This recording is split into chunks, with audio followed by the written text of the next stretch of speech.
احمد شاہ ابدالی کے قصر سے نکل کر عبداللہ جب اپنی حویلی کے دیوان خانے میں داخل ہوا تو اس نے دیکھا دیوان خانے میں کامنی بیچاری اکیلی سر جھکائے بیٹھی تھی۔ وہ بڑی پریشان تھی۔ عبداللہ نے اس کی طرف غور سے دیکھا اور جائزہ لیا۔ اس وقت کامنی کی آنکھوں کی انجانی تھکن میں بے رس ماضی آنسوؤں کی نمی جیسی افسردگی تھی۔ عبداللہ تھوڑی دیر تک اسے غور سے دیکھتا رہا، پھر وہ اسے مخاطب کر کے پوچھنے لگا، کامنی کامنی کیا بات ہے؟ کسی نے تمہیں کچھ کہا ہے؟ کسی نے تمہاری دل شکنی کی ہے؟ کہو، تم کیوں اداس ہو؟ اس موقع پر شاید عبداللہ کی ہمدردی میں ڈوبے الفاظ کی وجہ سے کامنی بیچاری پھٹ سی پڑی۔ اس کی آنکھوں میں آنسو آ گئے، پھر وہ اپنی جگہ سے اٹھ کر بھاگی اور بری طرح وہ عبداللہ کی ٹانگوں سے لپٹ گئی اور کہنے لگی، میں خدا کے نام پر آپ سے گزارش کرتی ہوں کہ آپ مجھے چھوڑیے گا نہیں۔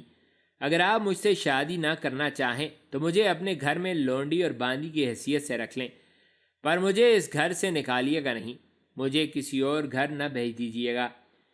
اس پر عبداللہ نے بڑے پیارے انداز میں اس کے دونوں بازوؤں سے اسے پکڑ کر اوپر اٹھایا۔ پھر وہ حیرت زدہ سے انداز میں اس سے پوچھنے لگا، کیا ہوا کامنی؟ تمہیں میں کیوں چھوڑوں گا؟ پھر کامنی کے جواب دینے سے قبل ہی عبداللہ اسے لے کر ایک نشست پر بیٹھ گیا اور دوبارہ پوچھنے لگا، کہو، تمہیں کیا ہوا؟ یہ جو الفاظ تم نے مجھ سے کہے ہیں کس بنا پر کہے ہیں؟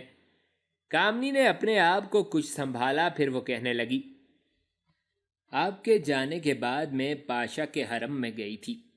وہاں یہ باتیں ہو رہی تھیں کہ پاشا کے سپہ سالار جہان خان کی بیٹی مارخ، جس کی منگنی زال بیگ پوپلزئی سے ہو چکی تھی، وہ آپ کے زال بیگ اور دلاور خان کے مقابلے کے جیتنے کی وجہ سے زال بیگ کو ترک کر کے آپ کو پسند کرنے لگی ہے۔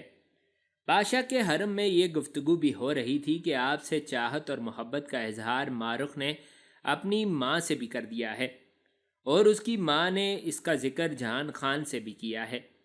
جہان خان نے پاشا سے گزارش کی ہے کہ شاہ پسند سے کہا جائے کہ وہ مارخ سے شادی کرے۔ اسی بنا پر میں نے آپ سے التجا کی ہے کہ پاشا ضرور آپ سے مارخ سے شادی کرنے کے لیے کہیں گے، لہٰذا اگر آپ مارخ سے شادی کرنا چاہیں تو مجھے کوئی اعتراض نہیں۔ بس میری آپ سے اتنی گزارش ہے کہ آپ مجھے نہ چھوڑیے گا، گھر سے نکالیے گا نہیں۔ اگر آپ مجھ سے شادی نہیں کرنا چاہتے تو کوئی بات نہیں، ایک باندی اور لونڈی کی حیثیت سے مجھے گھر میں رکھ لیں۔ اس پر عبداللہ نے بڑے پیارے انداز میں کامنی کے دونوں ہاتھ اپنے ہاتھوں میں لیے اور انتہائی چاہت میں ڈوبی ہوئی آواز میں وہ کامنی کو مخاطب کر کے کہنے لگا، دیکھ کامنی، میں کسی مارخ کو نہیں جانتا، وہ کیسی ہے یا کیوں مجھے پسند کرتی ہے۔ میں صرف کامنی کو جانتا ہوں، اور میں تم سے یہ کہتا ہوں کہ دنیا ادھر کی ادھر ہو جائے، میں تمہیں نہیں چھوڑوں گا۔ سنو کامنی، جان خان یا اس کی بیٹی مارخ تو دور کی بات ہے، اگر خود پاشا بھی مجھ سے کہے کہ کامنی کو چھوڑ کر مارخ سے شادی کر لو تو میں ہرگز اسے تسلیم نہیں کروں گا، اس لیے کہ میں تمہیں پسند کر چکا ہوں۔ تم میری پہلی چاہت ہو اور تمہارے ساتھ شادی کرنے کا میں وعدہ کر چکا ہوں، جسے میں اپنی موت تک نبھاؤں گا، اور کبھی کسی بھی صورت تم سے بدعہدی نہیں کروں گا۔ عبداللہ کے یہ الفاظ سن کر کامنی جہاں تھوڑی دیر قبل تک بے حد اداس اور پریشان تھی، اب اس کی آنکھوں میں چمک سی آ گئی تھی۔ پھر کامنی حرکت میں آئی، آگے بڑھ کر اس نے بڑے پیارے انداز میں اپنا سر عبداللہ کے شانے پر رکھ دیا اور اپنے دونوں مرمری بازو اس نے عبداللہ کی گردن کے گرد لپیٹتے ہوئے کہا، اب مجھے یقین ہو گیا ہے کہ کامنی شاہ پسند کے لیے اور شاہ پسند کامنی کے لیے پیدا ہوئے ہیں۔ کچھ دیر تک عبداللہ کے گلے میں اپنی باہیں ڈالے، اس کے شانے پر اپنا سر رکھے پرسکون انداز میں کامنی خاموش رہی، جبکہ عبداللہ مسکراتے ہوئے بڑے پیارے انداز میں اسے دیکھے جا رہا تھا۔ پھر کامنی نے اس کی آنکھوں میں آنکھیں ڈالتے ہوئے بڑے پیارے انداز میں کہا، اب آپ میرا گلا گھونٹ دیں تو بھی مجھے فخر ہوگا اس بات کا کہ مجھے شاہ پسند نے محبت کی ہے۔ میں آپ کو بتا نہیں سکتی کہ اس وقت میں اپنے آپ کو کیا محسوس کر رہی ہوں۔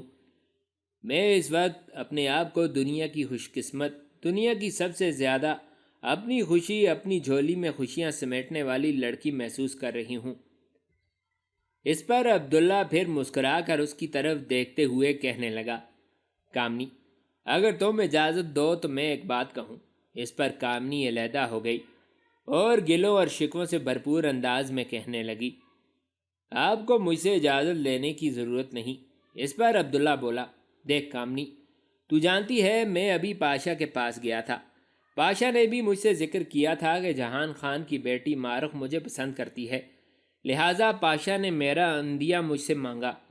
میں نے پاشا کو جواب دیا کہ مارخ سے مجھے کیا کرنا چاہیے یہ میں کامنی سے پوچھ کر بتاؤں گا۔ ساتھ ہی کامنی، میں نے پاشا سے یہ بھی کہہ دیا کہ میں کامنی کو مزید انتظار نہیں کرواؤں گا، بلکہ آج ہی میں اس سے شادی کرنا پسند کروں گا۔ میرا یہ فیصلہ سن کر پاشا بے حد خوش ہوئے۔ اس موقع پر شاہ ولی خان، برخودار خان، قاضی القضاء علامہ فیض اللہ، لشکر کے قاضی ادریس بھی وہاں بیٹھے ہوئے تھے، لہٰذا ان سب کی موجودگی میں پاشا نے برخودار خان کو میری اور تمہاری شادی کے انتظامات کرنے کا حکم دے دیا ہے، اور میں تم پر یہ بھی انکشاف کروں کہ آج شام سے پہلے ہی پہلے بڑی دھوم دھام اور شان و شوکت کے ساتھ میری اور تمہاری شادی کر دی جائے گی۔ عبداللہ کے اس انکشاف پر کامنی نے عجیب سے اور پرکشش انداز میں عبداللہ کی طرف دیکھا، پھر وہ عبداللہ کی طرف دیکھتے ہوئے خوشیوں سے بھرپور لہجے میں کہنے لگی، آج شام میری اور آپ کی شادی ہو جائے گی۔ اس کے ساتھ ہی شرم و حیا کے باعث کامنی نے اپنا چہرہ اپنے دونوں ہاتھوں سے ڈھانپ لیا، پھر وہ اٹھ کر کھڑی ہو گئی اور خوشیوں سے بھرپور کسی ہرنی کی طرح بھاگتی ہوئی اور پھلانگتی ہوئی دوسرے کمرے کی طرف چلی گئی۔ اسی روز قندھار شہر میں پوری شان و شوکت کے ساتھ عبداللہ اور کامنی کی شادی کر دی گئی تھی۔ شادی کے انتظامات خود احمد شاہ ابدالی نے برداشت کیے تھے۔ اس شادی پر احمد شاہ ابدالی نے جہاں کامنی اور عبداللہ کو ان کے لیے عمدہ اور بہترین کپڑوں کے 2 صندوق مہیا کیے، وہاں اس نے دونوں کو شادی پر بھاری رقوم کے علاوہ زیورات، قیمتی جواہرات اور دوسری بہت سی انمول اشیاء بھی تحفے میں دیں۔ اس طرح عبداللہ اور کامنی کی شادی کے 2 روز بعد لشکر قندھار سے ہندوستان کی طرف کوچ کر گیا۔ ہندوستان کی طرف کوچ کرتے ہوئے بہت سے قاصد مختلف خطوط لے کر احمد شاہ ابدالی کی خدمت میں حاضر ہوئے۔ پہلا خط ہندوستان کی افواج کے سپہ سالار نجیب الدولہ کی طرف سے ملا۔ ہندوستان میں احمد شاہ ابدالی اس نجیب الدولہ کو اپنا نمائندہ سمجھتا تھا۔ اس نجیب الدولہ کو مرہٹوں نے دہلی سے نکال کر سکرتال کے مقام پر ایک طرح سے نظر بند کر رکھا تھا اور اذیتیں دے رہے تھے۔ نجیب الدولہ نے احمد شاہ ابدالی سے اسلام کے نام پر مرہٹوں کے خلاف مدد مانگی تھی۔ دوسرا قاصد جے پور اور مارواڑ کے ہندو راجاؤں مادھو سنگھ اور اوجے سنگھ کی طرف سے حاضر ہوا۔ اس نے بھی احمد شاہ ابدالی سے درخواست کی کہ ہندوستان آ کر ان کے علاقوں کو مرہٹوں سے محفوظ رکھنے میں مدد دے۔ تیسرا قاصد شہنشاہ شاہ عالمگیر ثانی کی طرف سے آیا تھا۔ اس قاصد کے پاس شاہ عالمگیر ثانی کا ایک خفیہ خط تھا، جس میں شاہ عالمگیر ثانی نے اپنے ظالم وزیر غازی الدین سے جان چھڑانے کی خاطر اس کی بہت سی شکایات احمد شاہ ابدالی کو لکھ بھیجی تھیں۔ ان سارے خطوط اور قاصدوں کو نگاہ میں رکھتے ہوئے احمد شاہ ابدالی نے بڑی تیزی سے ہندوستان کی طرف کوچ کیا۔ اس کے پاس اس وقت 40,000 سپاہ پر مشتمل ایک بہترین اور تجربہ کار لشکر تھا۔ راستے ہی میں جہان خان بھی اپنے 16,000 کے لشکر کے ساتھ اس سے آن ملا۔ اس کے علاوہ بنو کے علاقے کے 2 ممتاز سردار، ایک مروت قبیلے کے آچو خیل شاہ کے بیگو خان گروہ سے تعلق رکھتا تھا، جبکہ دوسرا ازما زکا خیل تھا، جسے شاہ نے اس وقت کے طاقتور اور ظالم مخالف قبیلوں کے مقابلے میں سرداری حاصل کرنے میں کبھی مدد دی تھی۔ بہرحال یہ دونوں سردار بھی اپنے چھوٹے چھوٹے لشکروں کو لے کر احمد شاہ ابدالی کے لشکر میں شامل ہو گئے تھے۔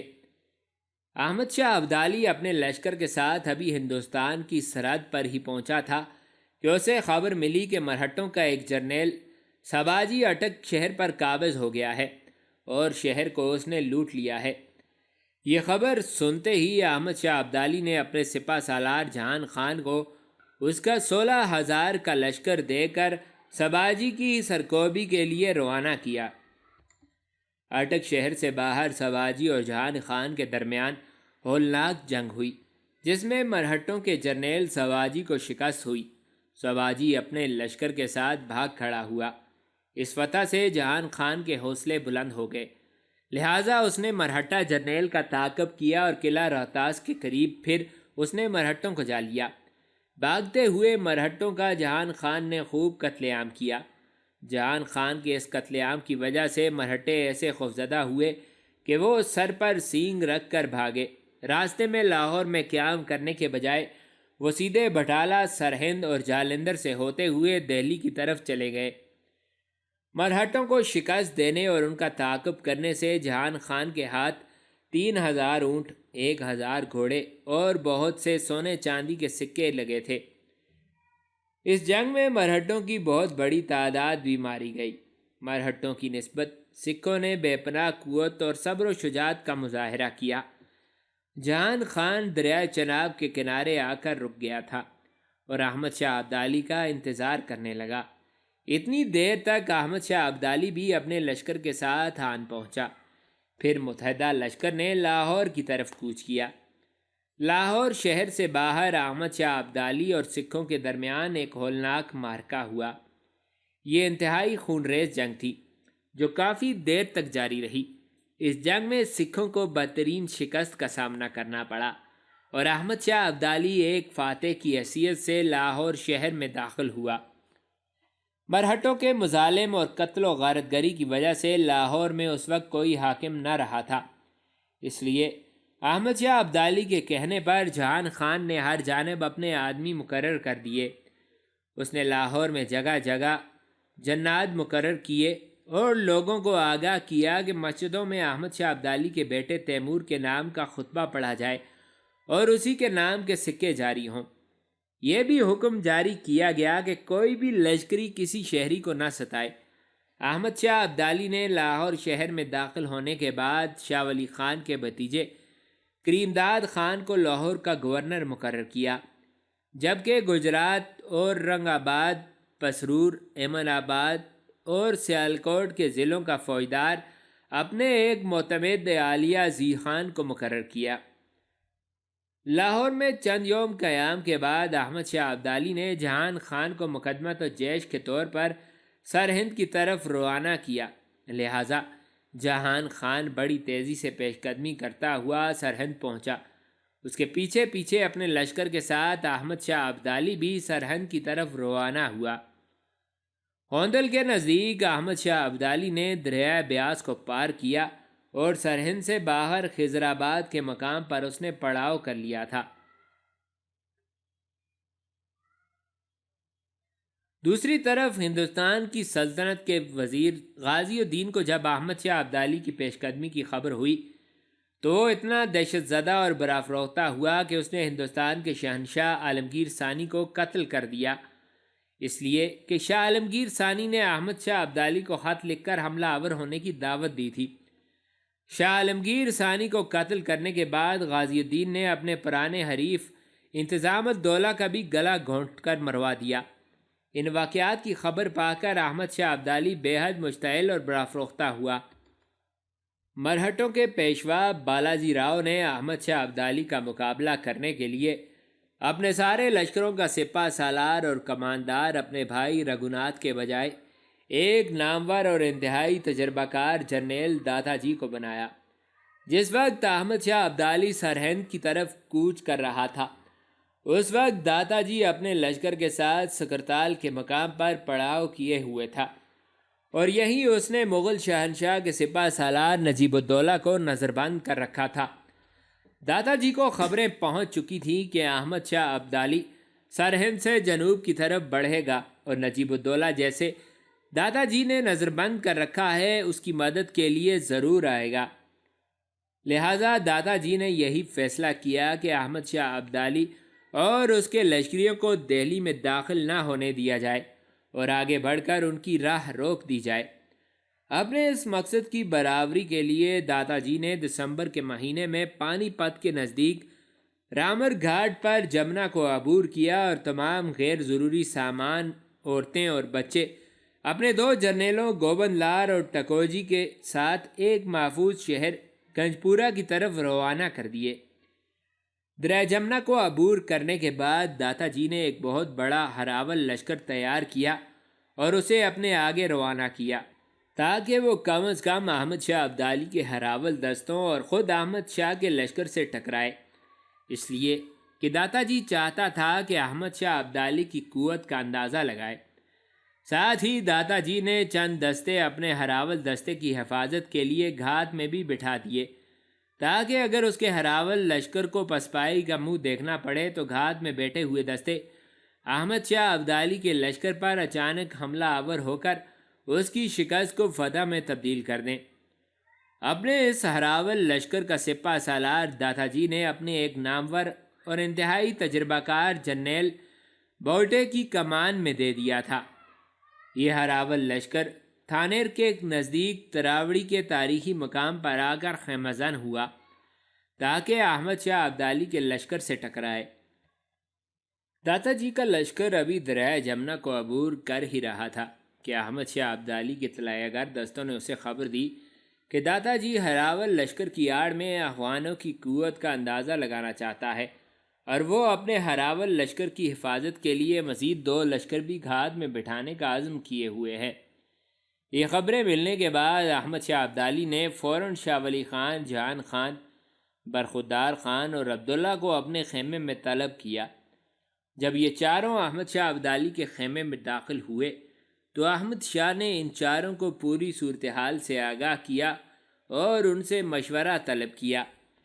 اس پر سب سے پہلے شاہ ولی خان نے بولتے ہوئے کہا، پاشا، آپ بھی اپنی طرف سے ایک ہراول لشکر ترتیب دیجیے جو مرہٹوں کے ہراول سے ٹکرائے، لیکن اپنے اس ہراول لشکر کی حفاظت اور مدد کے لیے 2 مزید لشکر گھات میں بٹھا دیں تاکہ اگر ہمارے ہراول لشکر پر مرہٹوں کا زیادہ زور پڑے تو گھات میں بیٹھے ہوئے لشکر اپنے مقدمت و جیش کی مدد کر کے مرہٹوں کو بھاگنے اور پسپا ہونے پر مجبور کر دیں۔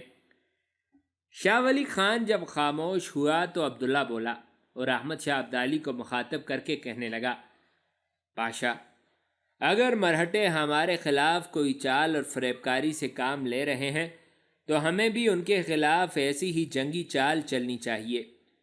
میں شاہ ولی خان کی اس تجویز سے اتفاق کرتا ہوں کہ ہمیں بھی مرہٹوں کے ہراول لشکر کے مقابلے میں اپنا ایک ہراول لشکر ترتیب دے کر اس کا مقابلہ کرنا چاہیے اور 2 لشکروں کو گھات میں بٹھا کر ہراول لشکر کی مدد کرنی چاہیے۔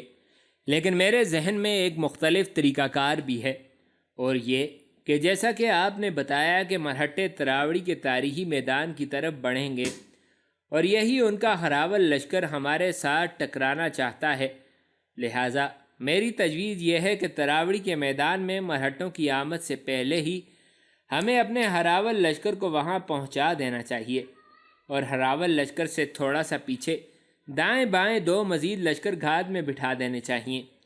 جنگ جب اپنے عروج پر آئے اور ہراول لشکر دیکھے کہ مرہٹوں کی گھات میں بیٹھے ہوئے لشکری بھی اس پر حملہ آور ہو گئے ہیں، تب وہ پیچھے ہٹتے ہوئے پسپا ہونا شروع ہو جائے، یہاں تک کہ مرہٹوں کے لشکر کو اس جگہ لے آئے جہاں پہلے سے ہمارے 2 لشکر گھات میں بیٹھے ہوئے ہوں، اور جو ہی مرہٹوں کا لشکر وہاں پہنچے گا، دائیں بائیں سے ہمارے گھات میں بیٹھے ہوئے لشکر اور سامنے کی طرف سے ہمارا ہراول لشکر ان پر حملہ آور ہو جائے۔ اس طرح ہم دشمن کو کچل کے رکھ دیں گے۔ پاشا، میں یہاں یہ بھی گزارش کروں کہ مرہٹے جہاں جنگ کا وسیع تجربہ رکھتے ہیں وہاں وہ بہترین تیغ زن بھی ہیں۔ ہندوستان کی سرزمین میں کم از کم وہ ناقابل شکست تسلیم کیے جاتے ہیں۔ میرے خیال میں مرہٹوں کا سپہ سالار داتا جی ہم سے ٹکرانے کے لیے پہلے جو اپنا ہراول لشکر روانہ کر رہا ہے تو میرے خیال میں اس سے اس کے سامنے 2 مقاصد ہوں گے۔ اول یہ کہ وہ ہماری قوت کا اندازہ لگانا چاہتا ہے، دوم یہ کہ وہ ہر صورت میں اپنے ہراول لشکر کو فتح مند دیکھنا چاہتا ہے تاکہ ہراول لشکر کی فتح مندی سے اس کے دوسرے لشکریوں پر اچھے اثرات پڑیں اور اس فتح سے اس کے لشکریوں کے حوصلے بلند ہوں اور وہ بہترین انداز میں ہمارا مقابلہ کر سکیں۔ یہاں تک کہنے کے بعد عبداللہ خاموش ہو گیا۔ احمد شاہ ابدالی کو شاید اس کی تجویز پسند آئی تھی، اس لیے کہ اس لمحے اس کے چہرے پر ہلکی ہلکی مسکراہٹ تھی۔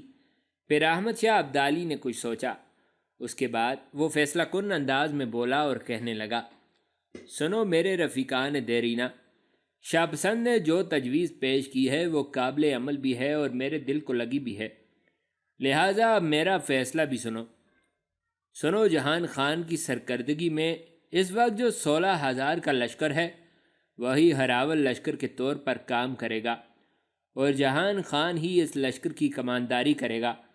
ابھی اور اسی وقت جہان خان اپنے اس لشکر کے ساتھ تراوڑی کے میدان کی طرف کوچ کرے گا۔ مرہٹوں کی آمد سے پہلے ہی پہلے تراوڑی کے میدان میں جا کر پڑاؤ کرے گا۔ جہان خان کے پیچھے پیچھے شاہ پسند اور برخودار خان بھی اپنے حصے کے لشکروں کے ساتھ تراوڑی کے میدان کی طرف بڑھیں گے اور جہان خان سے تھوڑا سا پیچھے گڑھے کھود کر اپنے اپنے لشکر کو لے کر گھات میں بیٹھ جائیں گے۔ اب جہان خان یہ کام کرے گا کہ مرہٹوں کے ساتھ جنگ کی ابتدا کرے گا۔ جب جنگ اپنے عروج پر آئے اور جہان خان دیکھے کہ گھات میں بیٹھے ہوئے مرہٹوں کے لشکر بھی اس پر وارد ہو گئے ہیں تو وہ پلٹے، لیکن آہستہ آہستہ، مرہٹوں کو یہ احساس نہ ہونے دے کہ وہ کسی جنگی چال کے تحت پسپا ہو رہا ہے، اور یہ تاثر دینے کی کوشش کرے کہ وہ مرہٹوں کے دباؤ کو برداشت نہیں کر سکا۔ لہٰذا پسپا ہوتے ہوئے جہان خان شاہ پسند اور برخودار خان کے لشکر کے قریب مرہٹوں کو لے آئے۔ اس کے بعد مجھے امید ہے کہ شاہ پسند اور برخودار کے حملہ آور ہونے سے مرہٹے تعداد میں خواہ کتنے بھی ہوں زیادہ دیر تک میدان جنگ میں ٹھہر نہیں سکیں گے۔ لہٰذا میرے رفیقو، تم لوگ ابھی اور اسی وقت حرکت میں آؤ اور تراوڑی کے میدان کی طرف بڑھو۔ میں اور شاہ ولی خان بھی یہاں سے اپنا لشکر کا پڑاؤ اٹھا کر تراوڑی کے میدان کی طرف آہستہ آہستہ کوچ کریں گے، تاکہ اگر اپنے ہراول لشکر کی شکست کے بعد مرہٹوں کا سپہ سالار اپنے سارے لشکر کے ساتھ ہمارے ہراول لشکر پر وارد ہونا چاہے تو میں آگے بڑھ کر اس کی راہ روک سکوں۔ اب تم لوگ اپنے اپنے لشکر کے ساتھ حرکت میں آؤ اور یہاں سے کوچ کر جاؤ۔ اس کے ساتھ ہی شاہ ولی خان، جہان خان، عبداللہ اور برخودار خان احمد شاہ ابدالی کے خیمے سے نکل گئے تھے۔ احمد شاہ ابدالی کے خیمے سے نکل کر عبداللہ جب اپنے خیمے میں داخل ہوا تو خیمے میں کامنی بڑی بے چینی اور بیتابی سے اسی کا انتظار کر رہی تھی۔ جو ہی عبداللہ خیمے میں داخل ہوا، کامنی آگے بڑھی اور بڑے پیارے انداز میں اس نے عبداللہ کے دونوں ہاتھ اپنے گداز اور مضبوط ہاتھوں میں تھامتے ہوئے پوچھا، پاشا نے آپ کو اپنے خیمے میں کیوں طلب کیا تھا؟ اس پر عبداللہ مسکراتے ہوئے بولا، میں ابھی اور اسی وقت اپنے حصے کے لشکر کے ساتھ تراوڑی کے میدانوں کی طرف کوچ کر رہا ہوں، اس لیے کہ مرہٹوں کا ایک ہراول لشکر ہم سے ٹکرانے کے لیے تراوڑی کی طرف بڑھ رہا ہے۔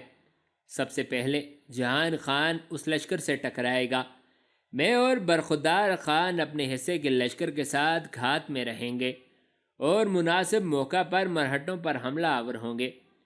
اس پر کامنی بڑی بے چینی اور بڑی بیتابی کا اظہار کرتے ہوئے کہنے لگی، میں بھی آپ کے ساتھ جا سکوں گی؟ اس پر عبداللہ بڑے پیارے انداز میں اپنے دونوں ہاتھ چھڑا کر کامنی کے سرخ گلاب جیسے گال تھپتھپاتے ہوئے کہنے لگا، نہیں کامنی، تم یہیں رہو گی، وہاں تمہیں گھات میں بیٹھنا پڑے گا۔ لہٰذا میرے اور برخودار کے لشکر بلکہ جہان خان کے لشکر بھی کوئی عورت ساتھ نہیں لے کر جا رہے۔ ہاں کامنی، میری، برخودار خان اور جہان خان کی روانگی کے بعد خود پاشا اور شاہ ولی خان بھی سارے لشکر کو لے کر تراوڑی کے میدانوں کی طرف آہستہ آہستہ کوچ کریں گے، لہٰذا تمہیں فکر مند ہونے کی ضرورت نہیں ہے۔ ہمارے پیچھے پیچھے تم بھی پڑاؤ میں تراوڑی کے میدانوں میں پہنچ جاؤ گی۔ جواب میں کامنی کچھ کہنا ہی چاہتی تھی کہ خاموش ہو گئی، اس لیے کہ ان کے خیمے کے دروازے پر ایک لڑکی نمودار ہوئی تھی اور کامنی اسے بڑے غور سے دیکھ رہی تھی۔ کامنی کی نگاہوں کے تعاقب میں عبداللہ نے جب اس سمت دیکھا تو اس نے جائزہ لیا کہ خیمے کے دروازے پر ایک بہت ہی خوبصورت لڑکی کھڑی تھی۔ پھر عبداللہ اور کامنی کے دیکھتے ہی دیکھتے وہ حسین اور خوبصورت لڑکی آہستہ آہستہ آگے بڑھی اور عبداللہ اور کامنی کے نزدیک آئی، پھر اپنی آواز میں کہنے لگی، آپ دونوں میاں بیوی مجھے دیکھ کر پریشان اور فکر مند نہ ہو۔ میرا نام مارخ ہے اور میں سپہ سالار جہان خان کی بیٹی ہوں۔ میں آپ دونوں کو آپ کی شادی پر مبارکباد دیتی ہوں۔ میں نے بھرپور طریقے سے آپ دونوں کی شادی میں شرکت کی تھی، لیکن میں نے وہاں سب لوگوں کی موجودگی میں آپ لوگوں سے اپنا تعارف کرانا مناسب نہ سمجھا تھا۔ عبداللہ نے ایک بار غور سے مارخ کی طرف دیکھا، پھر اسے مخاطب کر کے کہنے لگا، ہم دونوں اپنے خیمے میں تمہیں خوش آمدید کہتے ہیں۔ میں ابھی اور اسی وقت اپنے لشکر کے ساتھ تراوڑی کی طرف روانہ ہو رہا ہوں، لہٰذا تم میری بیوی کامنی کے پاس بیٹھ کر آرام سے گفتگو اور بات چیت کرو۔ اس کے ساتھ ہی عبداللہ جلدی جلدی تیار ہوا، پھر وہ کامنی پر الوداعی نگاہ ڈالتا ہوا جب رخصت ہونے لگا تو کامنی خیمے کے دروازے تک اسے رخصت کرنے آئی۔ جب عبداللہ اس کی نگاہوں سے اوجھل ہو گیا تب کامنی پلٹی اور ابھی تک خیمے کے وسط میں کھڑی مارخ کے قریب آئی اور بڑی نرمی میں اسے مخاطب کر کے کہنے لگی، مارخ میری بہن، تم کھڑی کیوں ہو؟ بیٹھ جاؤ۔ مارخ کامنی کے اس انداز گفتگو سے خوش ہوئی، پھر وہ کسی قدر بے تکلفی کا اظہار کرتے ہوئے کامنی کے سامنے بیٹھ گئی۔ خیمے میں تھوڑی دیر تک خاموشی رہی، اس کے بعد مارخ بولی اور کامنی کو مخاطب کر کے کہنے لگی، کامنی میری بہن، میں تمہاری شادی میں شریک تو ہوئی تھی، لیکن میں نے اپنا تعارف نہیں کروایا۔ اب میں اس لیے حاضر ہوئی ہوں کہ تم سے اپنا تعارف بھی کراؤں اور تم کو شادی کی مبارکباد بھی دوں۔ اس پر کامنی خوشی کا اظہار کرتے ہوئے کہنے لگی، مارخ میری بہن، تم نے اچھا کیا کہ مجھ سے ملنے آ گئیں۔ اسی بہانے میں نے تمہیں دیکھ بھی لیا اور خود شاپسند بھی تمہیں دیکھ چکے ہیں۔ شاپسند کی کیفیت کا تو میں نہیں جانتی، مجھے تم سے ملاقات کا ایک تجسس، ایک بڑی آرزو تھی۔ مارخ نے بڑی بے چینی سے کامنی کی طرف دیکھتے ہوئے پوچھا، وہ کیوں میری بہن؟ کامنی مسکراتے ہوئے کہنے لگی، وہ اس لیے کہ لشکر ہی میں نہیں بلکہ میں نے کندھار شہر میں بھی شاپسند کے ساتھ تمہاری محبت کے چرچے سنے تھے۔ اسی بنا پر میری یہ بڑی خواہش تھی کہ میں مارخ کو دیکھوں جو شاپسند سے محبت کرتی ہے۔ کامنی کے اس اچانک انکشاف پر مارخ شرمندہ سی ہو گئی تھی، پھر وہ مجروح سے انداز میں کہنے لگی، کامنی میری بہن، آپ نے میرے اس انداز کو یقیناً ناپسند کیا ہوگا۔ کامنی فوراً بولی اور کہنے لگی، میں تمہارے اس انداز کو کیوں ناپسند کرنے لگی؟ دیکھ مارخ میری بہن، پسند ناپسند دل کا معاملہ ہے، میں سمجھتی ہوں اس پر کسی کو قابو نہیں۔ تم نے عبداللہ کو پسند کر کے اور محبت کر کے کوئی جرم نہیں کیا۔ اس پر مارخ بولی اور فوراً کامنی کی بات کاٹتے ہوئے کہنے لگی، کامنی میری بہن، یہ بار بار آپ کی گفتگو میں کبھی عبداللہ اور کبھی شاپسند کیوں آ جاتا ہے؟ اپنا شوہر کہہ کر کیوں نہیں پکارتی؟ اس پر کامنی مسکراتے ہوئے کہنے لگی، اس لیے کہ جس وقت تم نے شاپسند کو چاہنا شروع کیا تھا وہ میرے شوہر نہیں تھے، شوہر تو میرے وہ اب ہوئے ہیں۔ اور میں مارخ تمہیں یہ بھی بتا دوں، میں شاپسند کو اپنی جان اور روح سے بھی زیادہ عزیز اور قیمتی متاع خیال کرتی ہوں۔ مارخ کہنے لگی، اس میں کیا شک ہے میری بہن کامنی؟ آپ یہ مت خیال کیجئے کہ میں شاپسند کو آپ سے چھیننا چاہتی ہوں۔ مجھے اس سے انکار نہیں کہ میں نے شاپسند سے محبت کی ہے۔ میں انہیں اس وقت سے پسند کر رہی ہوں جب انہوں نے نادرآباد سے لشکر میں شامل ہونے کے بعد بیک وقت دلاور خان اور زال بیگ پوپلزئی کو بدترین شکست دی تھی۔ کامنی، آپ کو معلوم ہوگا کہ میری منگنی میرے چچا زاد زال بیگ کے ساتھ ہوئی تھی۔ میں خیال کرتی تھی کہ زال بیگ پوپلزئی سے کوئی جوان مقابلہ کر ہی نہیں سکتا۔ میں نے اس کے لیے اپنے ذہن میں ایک بلند معیار، ایک انتہائی اعلیٰ اور عرفہ مقام متعین کر رکھا تھا، لیکن جب شاپسند نے دلاور خان اور زال بیگ دونوں کو ایک ساتھ بڑی آسانی سے شکست دی ہے، تب سے کامنی میری بہن شاپسند سے میں محبت کرنے لگی ہوں، اور زال بیگ کے لیے میرے دل میں نفرت اور ناپسندیدگی کے سوا کچھ نہ رہا۔ اب تم ہی بتاؤ میری بہن کہ میں اپنے دل میں اپنے آپ پیدا ہونے والے جذبوں کو کیسے اور کیوں کر روک سکتی ہوں؟